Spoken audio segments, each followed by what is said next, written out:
Bonsoir à toutes et à tous, un plaisir de vous savoir fidèles au rendez-vous de l'information, le sommaire. On célèbre aujourd'hui 1er mars la journée mondiale de la protection civile, une journée qui vise à sensibiliser les populations sur les mesures à adopter en cas de catastrophe naturelle.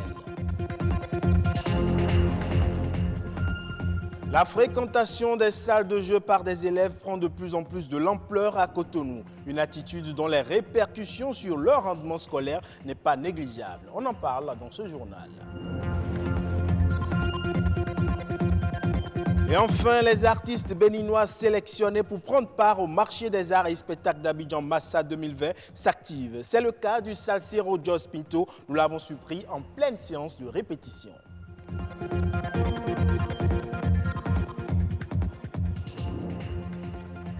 Bienvenue si vous nous rejoignez. Chaque année, le 1er mars est célébré comme étant la journée mondiale de la protection civile. Une occasion unique pour attirer l'attention du public sur le rôle majeur de la protection civile dans la vie des populations et les sensibiliser sur les mesures à adopter en cas de catastrophe naturelle. Le thème de cette année est la protection civile pour un secouriste dans chaque foyer.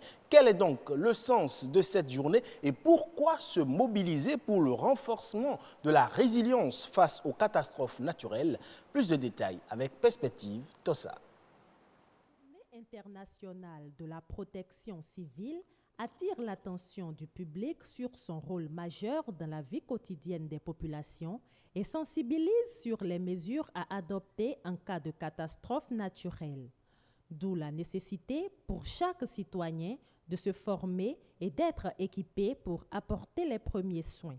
Ce qui explique le thème de cette année, la protection civile pour un secouriste dans chaque foyer. Bien que les premiers secours soient considérés comme relevant de la sphère et du mandat de la protection civile et autres autorités compétentes, les victimes commencent généralement par demander de l'aide avant l'arrivée des autorités et organes compétents. C'est pour cela que l'Organisation internationale de la protection civile œuvre pour qu'au moins un membre de chaque famille se familiarise avec les notions de secourisme. Le Bénin, à l'instar de plusieurs pays du monde, a subi ces dernières années des catastrophes naturelles comme des inondations et des épidémies. La récente menace du coronavirus a d'ailleurs obligé le gouvernement béninois à prendre des mesures de prévention. Cela à travers la détection de cas suspects, l'analyse au laboratoire ainsi que la prise en charge d'éventuels malades qui seraient mis en quarantaine et traités.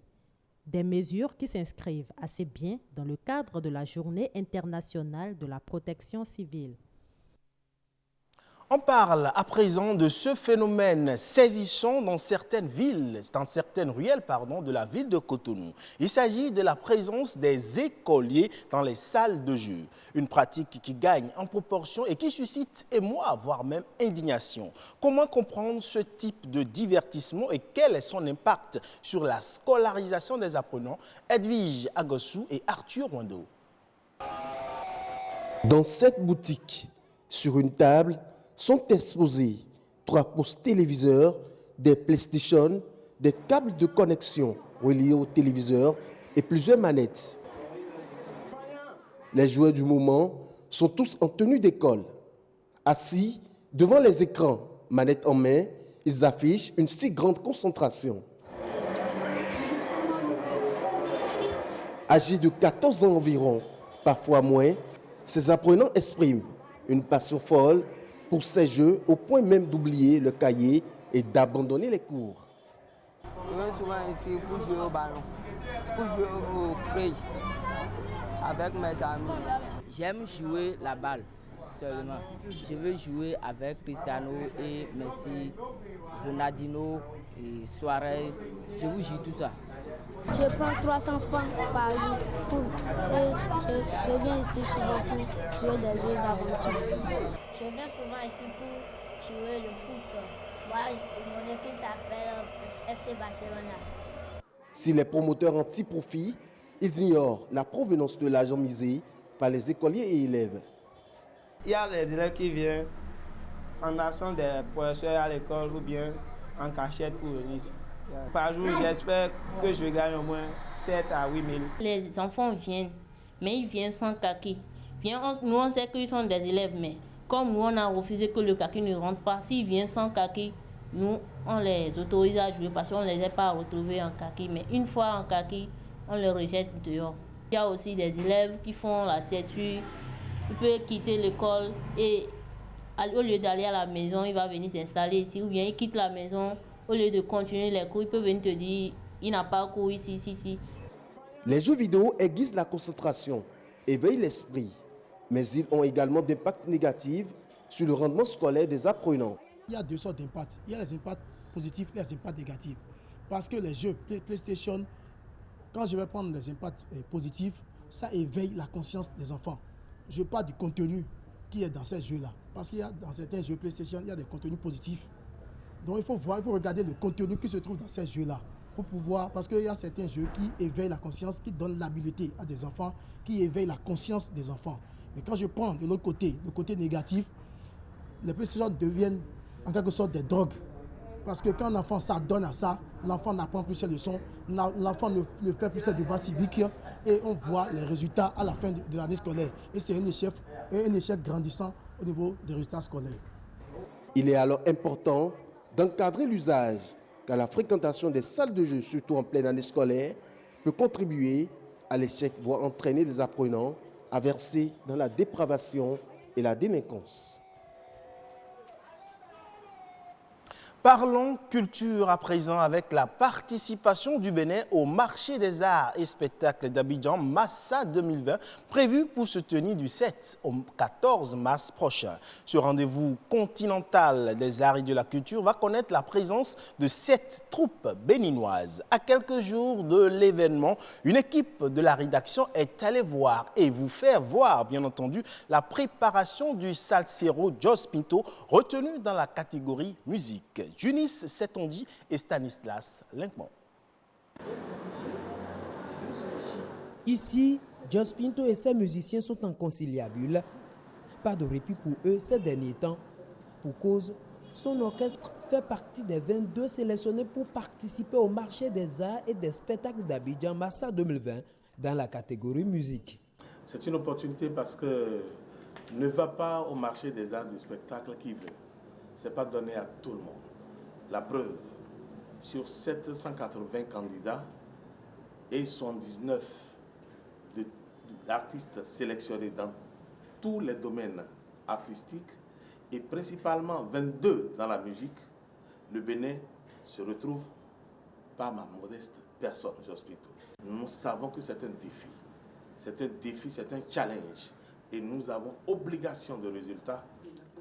Pas de place à l'amateurisme ni aux petites erreurs. La sonorité et les gestuels sont travaillés dans cette salle de répétition. L'obligation de résultat amène Jos Pinto à booster le moral de ses musiciens. Le défi à relever est important et toute l'équipe le mesure. On parle d'une représentation et on doit pouvoir jouer pleinement son rôle avec les acquis qu'on a eus. Jouer pleinement son rôle pour faire honneur à la culture béninoise. Ces musiciens entendent le démontrer au Massa. Ils revisitent les différents rythmes du pays pour pouvoir mieux vendre la destination Bénin dans les prochains jours à Abidjan. C'est quand nous vendons mieux la culture que le tourisme est enrichi. Or, pour mieux vendre, il faut que la machinerie soit bien faite. Jos Pinto est attendu. Il ne va pas pour aller se faire découvrir.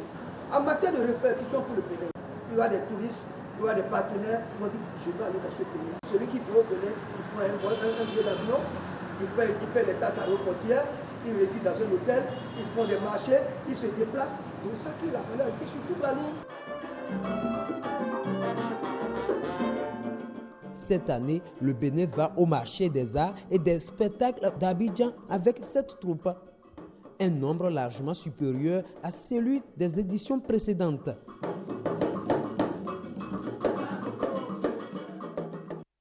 Au Sénégal à présent, l'hôpital Le Dantec veut sécuriser son environnement interne et externe contre les déchets biomédicaux. Des opérations de nettoiement de la plage qui borde l'établissement de santé ont eu lieu. Suivons les détails. La plage au sud de l'hôpital Le Dantec a retrouvé des couleurs et une propreté remarquable. La semaine dernière, une grande opération de nettoiement avait permis de débarrasser le dit lieu de ces immondices qu'un lanceur d'alerte avait diffusé via les réseaux sociaux dans une démarche citoyenne. Le lanceur d'alerte nous a vraiment ouvert les yeux et nous avons été un peu touchés donc, par ce qui a été montré. Et depuis lors, nous nous sommes dit que nous ne pouvons pas avoir un hôpital sain, un hôpital propre, dans un environnement qui n'était pas sain.